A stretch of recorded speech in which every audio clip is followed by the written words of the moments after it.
Masters of the Universe Revolution is revving up for a January 25th release on Netflix. While it will surely be a follow-up to 2021's Masters of the Universe Revelation, it will be a whole new chapter in the saga. This time around, we're getting a mix of the old and the new, with fan favorites like Hordak and Grizzlor stepping into the revamped world of this iconic 80s franchise. But the truth is that the Masters of the Universe is a treasure trove of unique and beloved characters, and the fans are itching to see more of their Eternian favorites. So in this video, we will explore the 10 new characters who can appear in Masters of the Universe Revolution. Let's begin, shall we? Before we go into our explanation, we have a very small request. If you like our content, please support us by subscribing to our channel. This is a small click for you, but for us, it means a lot. Thank you. Let's begin.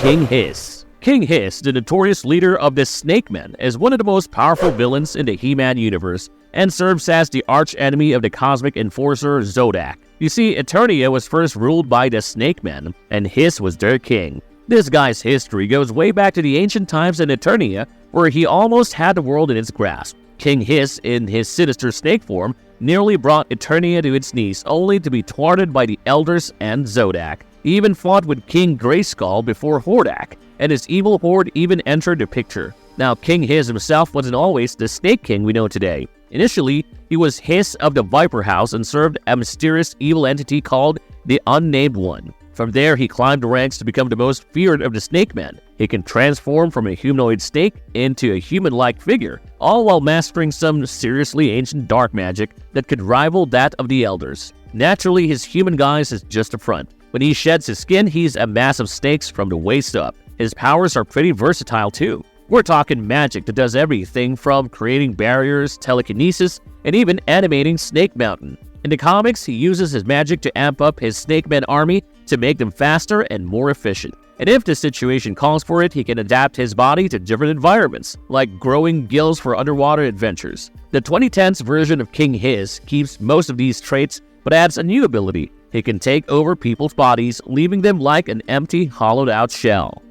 Grizzlor. Grizzlor, Hordak's right-hand furball, is the stuff of Eternian urban legends, but he has appeared in the present with Hordak to wreak havoc on Eternia. And let's just say he's made quite an impression in the Revelation comic series. In Filmation's Shira, Princess of Power series, Grizzlor was running with Catra's crew after Adora ditched the Horde. Word on the street was that Grizzlor was a mix of Horde science and magic. She was the big, scary guy in charge of the Horde prison on Beast Island, who was tough with prisoners and great with the security gadgets. However, despite being a powerful being, Grizzlor was often more of a clumsy sidekick than a serious threat. He almost blew Shira's cover once, but mostly he just bumbled around making things harder for his own team. In the 2002 He-Man and the Masters of the Universe series, Grizzlor was back with Hordak's gang. Alongside the likes of Leech and Mantenna, Grizzlor tried to storm Castle Grayskull after they beat the Snake Men. Unfortunately for them, King Grayskull sent Grizzlor and his pals to the dimension of Despondos. Then there's the 2018 Shira and the Princesses of the Power series,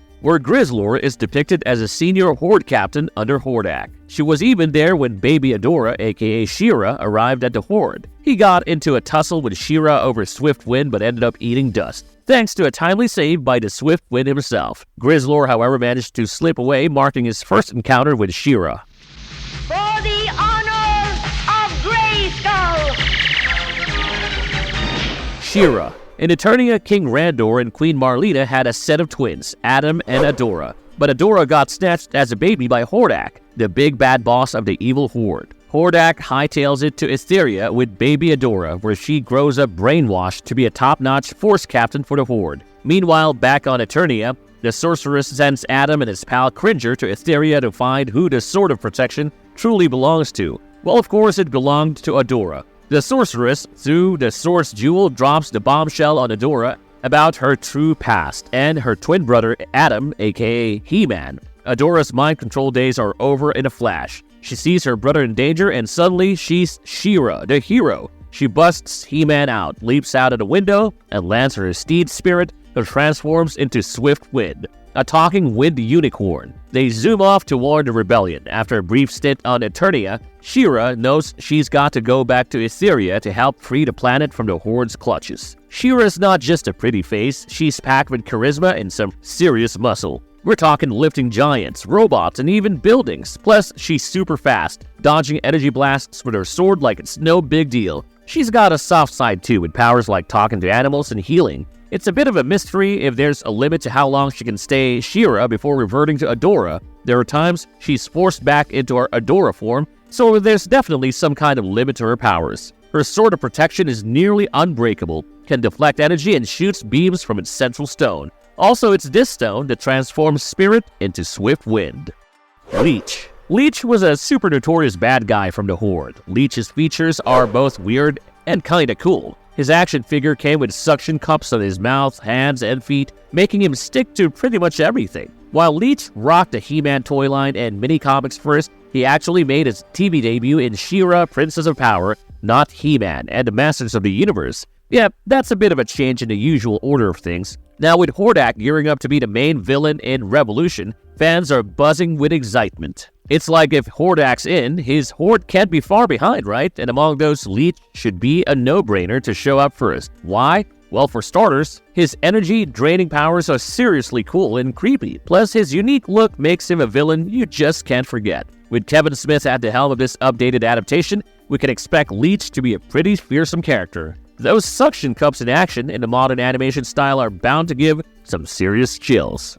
Man-E-Faces. Man-E-Faces, the heroic warrior's master of disguise, is another peculiar character. With his large blue metal head that's like a screen for his multiple faces, he's not your average Eternian. He can switch between faces from human to robot to monster, each with his own flavor and skill set. Originally, Man-E-Faces was envisioned as an actor with a cursed split personality, but in the cartoons, he leveled up. He used his many faces for different roles and even snagged some extra powers along the way. True to his name, Man-E-Faces is the ultimate character chameleon, Eternia's go-to actor and a valued member of the heroic masters. In some versions of the story, each of his faces come with handy abilities for battle, making him a versatile ally. But here's a head-scratcher. Man-E-Faces was nowhere to be seen in the Revelation show or its tie-in comics. Even during a big bash in Revelation's first episode, where you'd expect Eternia's star performer to shine, he was conspicuously missing.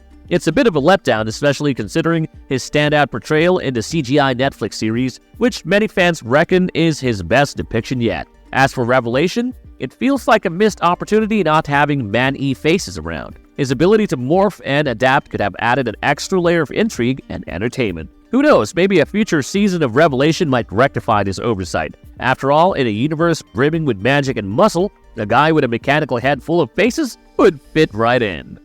Rio Blast. Rio Blast, aka Rio Blast, is Eternia's interstellar cowboy, but of course with a twist. He was once a regular warrior, but then he was transformed into a walking, talking arsenal of firepower. This guy's the fastest draw in the universe, hands down. Rio is known to be the lone wolf survivor from a band of heroic explorers from Laredos, a star band not too far from Eternia. After a wild ride on a meteor to Eternia, Rio becomes the self-appointed sheriff of his new frontier. But Rio Blast has clearly moved beyond slinging guns. He's got a bit of a homesick heart and yearns for his untamed star band. He-Man, always the good guy, has promised to help Rio get back home once they've kicked Skeletor and his cronies to the curb. In a fight, Rio transforms into a one-man show of firepower. We're talking blasters on his thighs, shoulder cannons, and even a sneaky cannon in his chest. Plus, the guy's got a quirky love for chili, which does add a strange dash of flavor to his character. Despite being a lesser-known figure in the Masters of the Universe saga,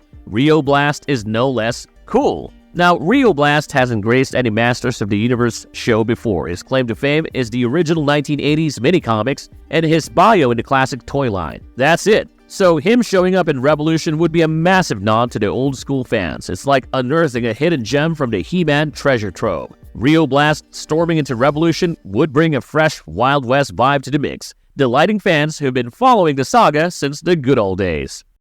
Ramman. Ramman is a human battering ram because of his spring-loaded legs and iconic flat-top metal helmet. Additionally, Ramman loved headbutting his way through trouble. There's a bit of mystery around how Ramman does what he does. It's of course not just muscle, there's chatter about mystical enhancement. Kind of like He-Man, or maybe even some cybernetic upgrades like his trap jaw. In the Masters of the Universe revival, Ramman received a makeover. He was no longer the dwarfish figure from the past, but was now bulked up, towering over He-Man. When he whips off his helmet, you can spot a metal plate on his head. This time around, he ditched the long leaps for more of a charge and short jumps approach. And yeah, they ditched the boing sound that came out of his springy legs. What's cool is that Ramman seems to shake off the impacts from his ramming without much trouble, which makes him a tough guy in a fight. The 2002 series gave him a bit more edge, dialing up the macho but keeping his lovable, not-so-sharp side. In the 2021 Netflix series, we got Ramman reimagined as a young woman named Crass. However, Crass was Adam's foster sister and a former Master of the Universe.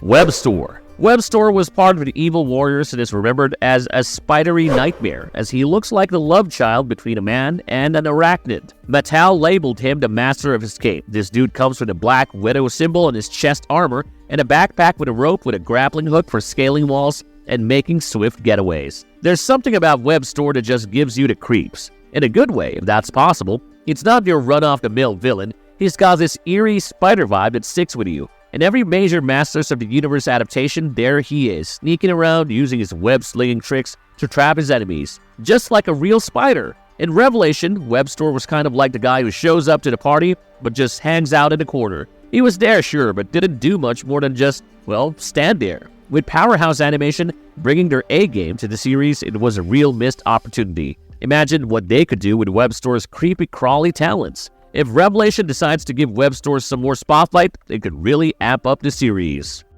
Buzz-Off. Buzz-Off, the flying ace of the Masters of the Universe, is a character that's truly missed his moment in the Revelation spotlight. Fans have been buzzing about this guy since his debut, so it's a real head-scratcher why he only got a blink and you miss it cameo in a battle scene. While Ramman and Clampchamp got their moments to shine, Buzz-Off was left hovering in the background. Back in the day, whether it was the classic 80s Filmation show or the 2002 Mike Young production series, Buzz-Off had episodes where he was the main man. These shows really gave him the space to spread his wings. Kevin Smith's take on the franchise might have steered away from character-centric episodes. This guy's got the gift of flight and he's a master of aerial agility. On land or in the sky, Buzz-Off is a formidable warrior. Plus, he's got these high-tech visors that let him scope out a much wider area than your average Eternian. And let's not forget his weapon of choice, an axe stake that shoots yellow energy beams. In a series as visually stunning as Revelation, Buzz-Off could have been the showstopper. It would have been a sight to behold with him zipping through the air, axe stake blazing, taking on enemies with his unique brand of buzzworthy skills. Here's to hoping that they give Buzz-Off the chance to really let loose and show off what he can do. Fans would definitely be abuzz to see his winged warrior get the feature moment he deserves.